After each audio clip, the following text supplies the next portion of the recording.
அஸ்ஸலாமு அலைக்கும். வாங்க ஃப்ரெண்ட்ஸ், இன்றைக்கி எங்கள் பேத்திக்கு ஏதாவது செஞ்சு கொடுக்கணும்னு சொல்லிட்டு ப்ரெட்டு இருந்தது வீட்டில். ப்ரெட்டோட பஜ்ஜி செய்கிறோம் பாருங்கள். ப்ரெட்டு பஜ்ஜி சூப்பராக இருக்கும். கொஞ்ச நேரத்தில் ரெடி ஆகிடும். வாழைக்காய் இல்லைன்னாலும் உருளைக்கிழங்கு இல்லைன்னாலும் ப்ரெட் இருந்ததுன்னா போதும். அதுக்கு ப்ரெட்டு பஜ்ஜி பாருங்கள்.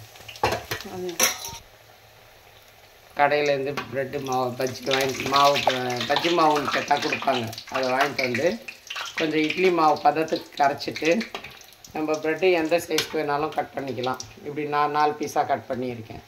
நீங்கள் எந்த மாதிரி நல்லா நீட்டாக அப்படி கூட கட் பண்ணிக்கலாம். முக்கோணம் ஷேப் வேணுனாலும் கட் பண்ணிக்கலாம். எப்படி உங்களுக்கு சௌகரியப்படுதோ அப்படி கட் பண்ணிக்கோங்க. கட் பண்ணி இது சிம்பிளாக சீக்கிரமாக பசங்க ஸ்கூல்லேருந்து வந்தால் கூட இது மாதிரி செஞ்சு கொடுக்கலாம். இது மாதிரி பாருங்கள், இது மாதிரி செவந்த உடனே இப்படி எடுத்துடலாம். இல்லை வந்தால் பசங்களுக்கு நல்லா டீ காஃபி இதெல்லாம் கொடுத்து இதை வச்சு செஞ்சு கொடுத்தோம்னா பசங்க நல்லா சந்தோஷமாக சாப்பிடுவாங்க. பாருங்கள் ஃப்ரெண்ட்ஸ், பஜ்ஜி ரெடி ஆகிடுச்சு பாருங்கள். இப்படி தான் இருக்கும் பாருங்கள். எவ்வளோ அழகாக ரெடியாகி வந்திருக்கு பாருங்கள்.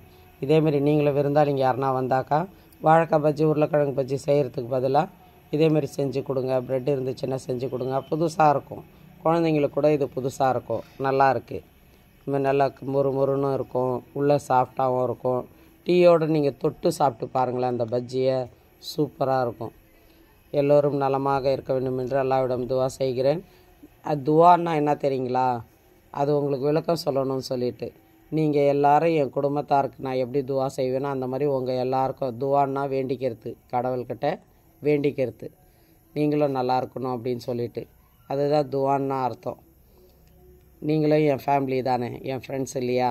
அதனால் உங்களுக்கும் ஏதாவது ஒன்றுன்னா கஷ்டமாக இருக்கா, மனசு கஷ்டமாக இருக்கா, எனக்கு கமெண்ட் பண்ணுங்கள். நீங்கள் இந்த மாதிரி எனக்கு இந்த பிரச்சனையாக இருக்குது எனக்காக வேண்டிக்கோங்கன்னு சொல்லுங்கள். கண்டிப்பாக அல்லாஹ்விடம் நான் வேண்டிப்பேன்.